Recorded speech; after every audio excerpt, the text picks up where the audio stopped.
You know that feeling, right? It's the start of a new year, or maybe just the beginning of a fresh season. The slate is clean, you're optimistic, you grab that crisp brand new notebook, you uncap a fresh pen, and you sit down to map out the future. You know exactly what list I'm talking about. The goals list. The goals list, absolutely. You're writing down, this year we're going to get 10 more wins, Right. or we're going to cut injuries by 50%. Better performance metrics. Stronger buy-in from the team. It feels incredibly productive, doesn't it? It feels like you're finally taking control. It feels like leadership. It feels like you're doing the job. But here's the thing, and this is going to sound, I don't know, a little counterintuitive right off the bat. Okay. The source material we are looking at today argues that if you are starting with goals, you might actually be starting in the completely wrong place. Wait, hold on. Let's pump the brakes for a second. We're in a results-based world. Whether you're coaching a sports team, leading a sales department, or just, managing your own life, you have to hit targets. You're telling me that wanting more wins isn't the starting line. Right. I mean, that sounds like a nice philosophy, but in reality, if I don't win, I get fired. And that is the valid, natural reaction. We are trained, completely trained to look at the scoreboard. Yeah. But the research we're diving into today, a really compelling breakdown from the IYCEA team called The Most Overlooked Leadership Skill in Coaching.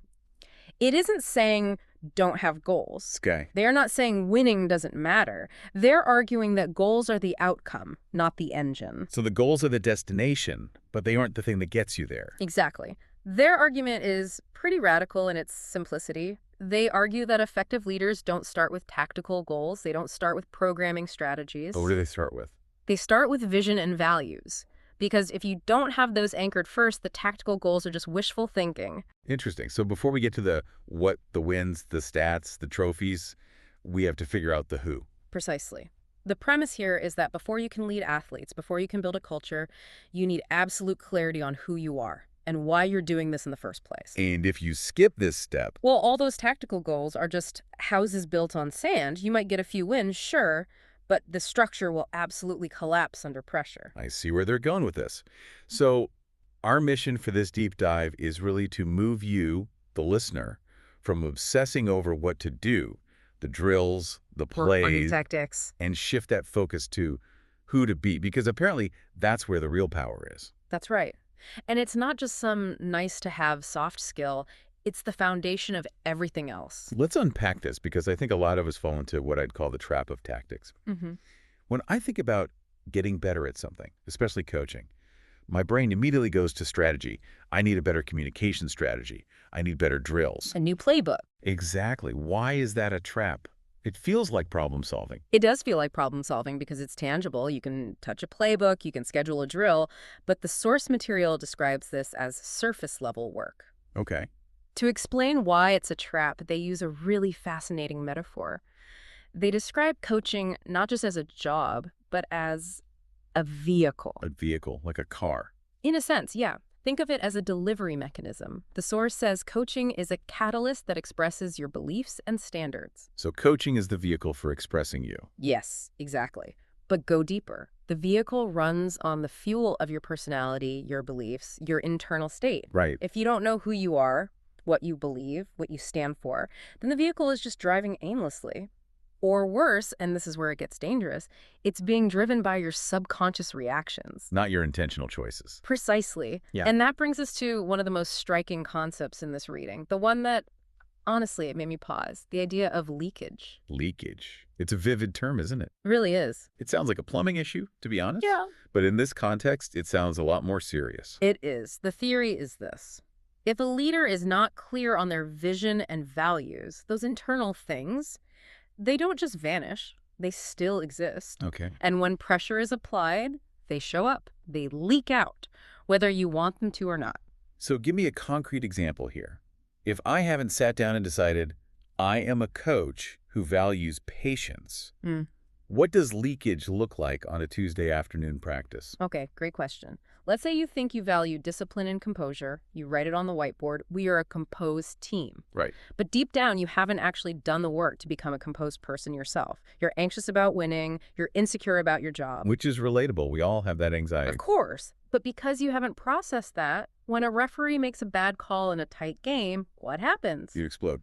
You don't respond with the composure you wrote on the board. You explode, you scream, you throw your hands up. That is leakage. Your internal anxiety is leaking out and overriding your stated goal. And the players see that. They don't just see it, they feel it. The source makes a really critical point here.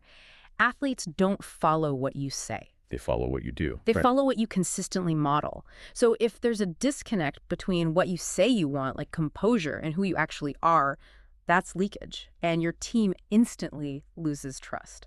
That's the mirror effect right there. Yeah. That's actually kind of terrifying. You're saying if my team is acting out, if they're frantic or sloppy or disrespectful, it might not be them. It might be me. That is the hard pill to swallow. We love to blame the generation these days or the lack of focus. But if you are the leader, your team is a mirror.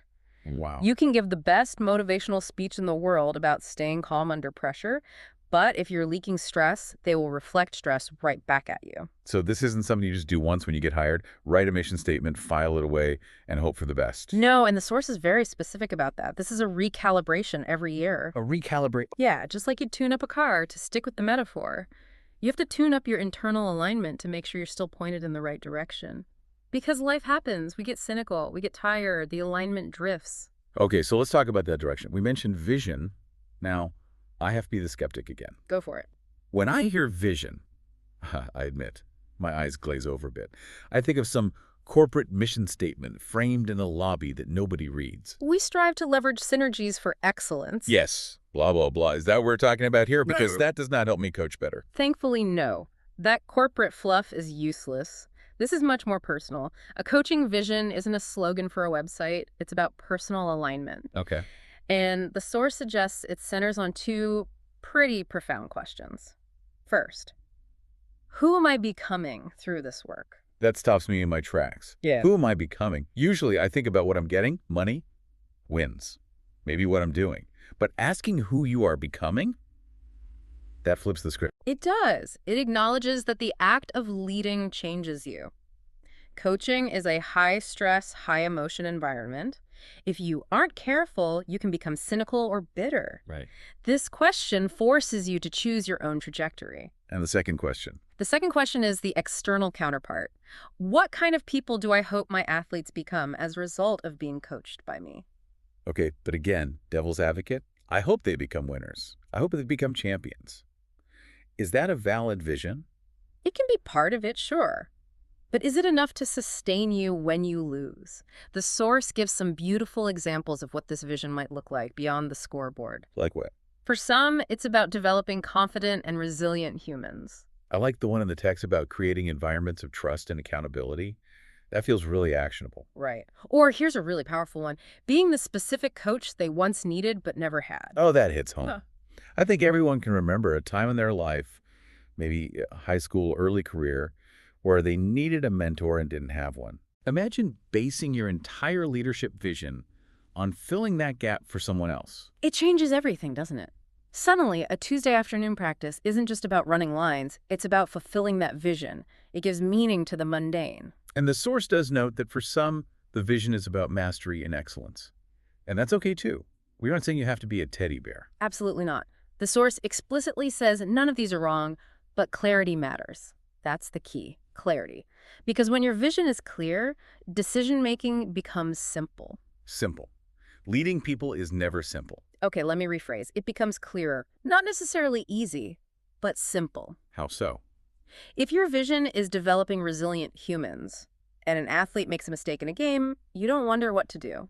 You ask, what response here teaches resilience? Maybe you leave them in. But if your vision is win at all costs, your response is totally different. You pull them out immediately. The vision dictates the tactic.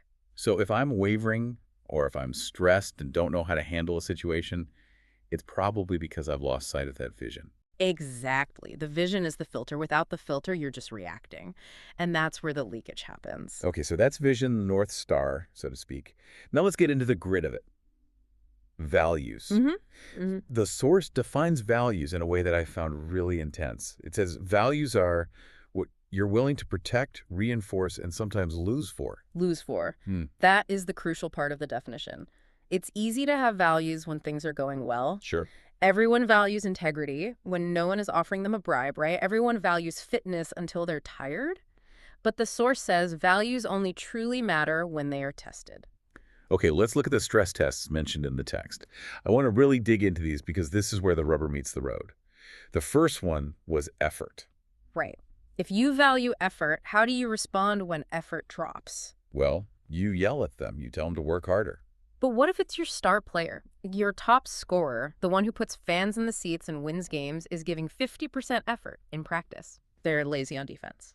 But they drop 30 points on Friday night. If you truly value effort, you have to address that. You might have to bench them. And if I bench them, we might lose the game on Friday. Exactly. Are you willing to lose the game to protect the value of effort? If you keep them in because you need the win, you have just told the entire team that you don't actually value effort. You value win. You value winning. And effort is just a word on the wall. Oof. That is a gut check. Because the team sees it. They see the double standard. They see everything. Here's another one from the source. Development. If you value development, how do you handle the pressure of short-term performance versus long-term growth? This is the classic dilemma. You have a young player, a rookie, high potential, but they make mistakes. Right? You're in a tight game. Do you put them in?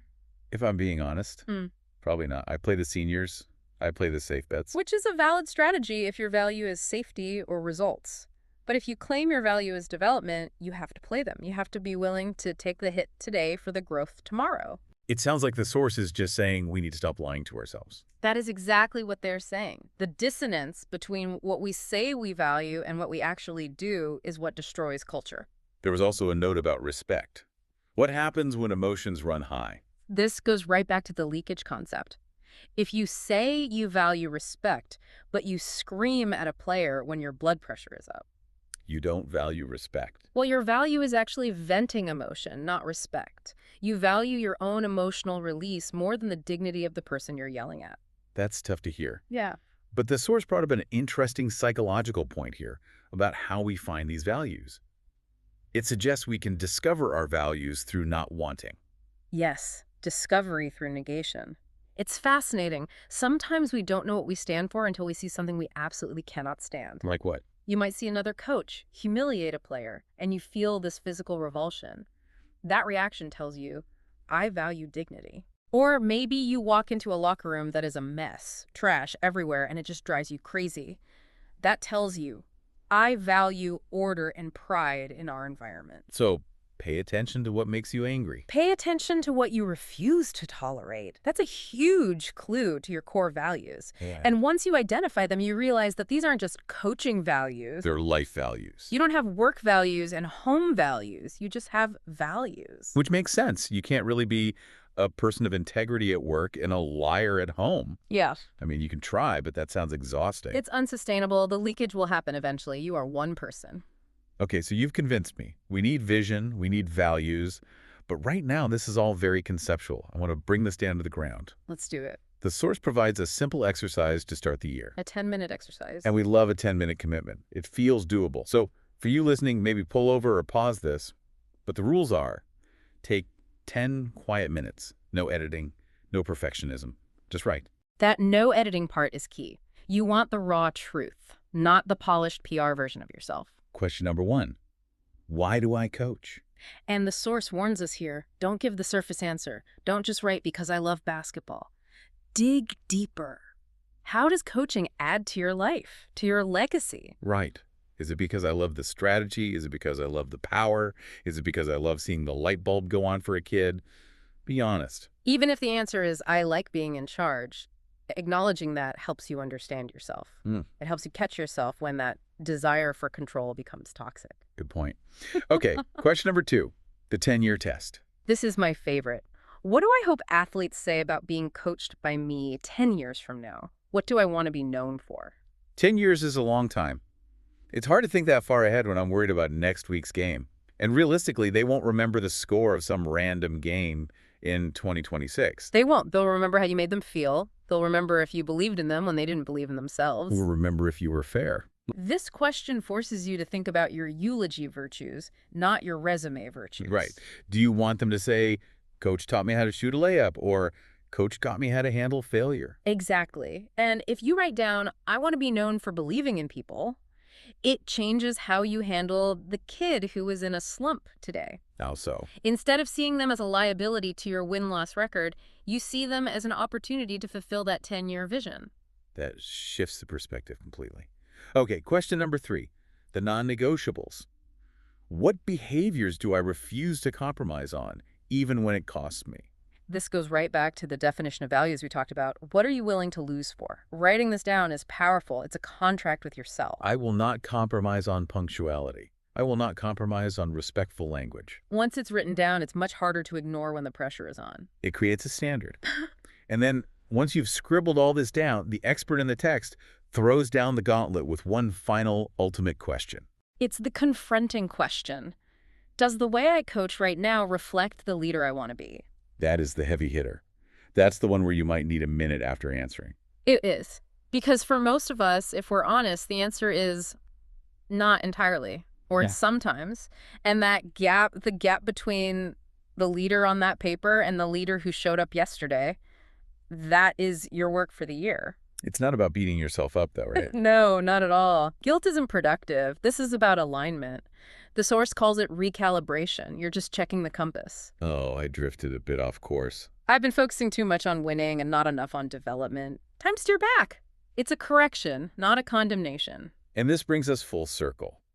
We started by talking about how people usually start with culture, or buy-in, or performance goals. But the hierarchy is clear. Leadership starts with alignment. Then comes culture. Then buy-in. Then Well- performance. You can't demand buy-in to a vision you haven't even defined. It all starts with you. Precisely. You can't lead someone to a place you haven't been. This has been a really refreshing, albeit challenging, way to look at leadership. It takes the pressure off knowing all the tactics and puts the focus on knowing yourself. Which is harder in a way. It's easier to buy a book of drills than to examine your own character. No question. But the character work is infinitely more rewarding. Before we wrap up, I want to leave you, the listener, with one final thought to chew on. We talked about the mirror effect, that your team is a reflection of what you model, not what you say. So here is the provocative question to carry with you this week. If your team is merely a reflection of what you model, look at their bad behaviors. Look at the things that drive you crazy. Okay. Instead of just blaming them, ask yourself, what is their behavior currently telling me about myself that I might be afraid to admit? Wow. So if they're panicked, am I panicked? If they're sloppy, am I sloppy? If they're disrespectful, where am I showing disrespect? It's a tough mirror to look into, but it's the only one that tells the truth. That is some serious food for thought. I might need a few minutes to process that one myself. Thank you for joining us on this deep dive. It's been a pleasure. Hopefully, you're walking away not just with a new to-do list, but with a new perspective on who you want to be this year. See you next time.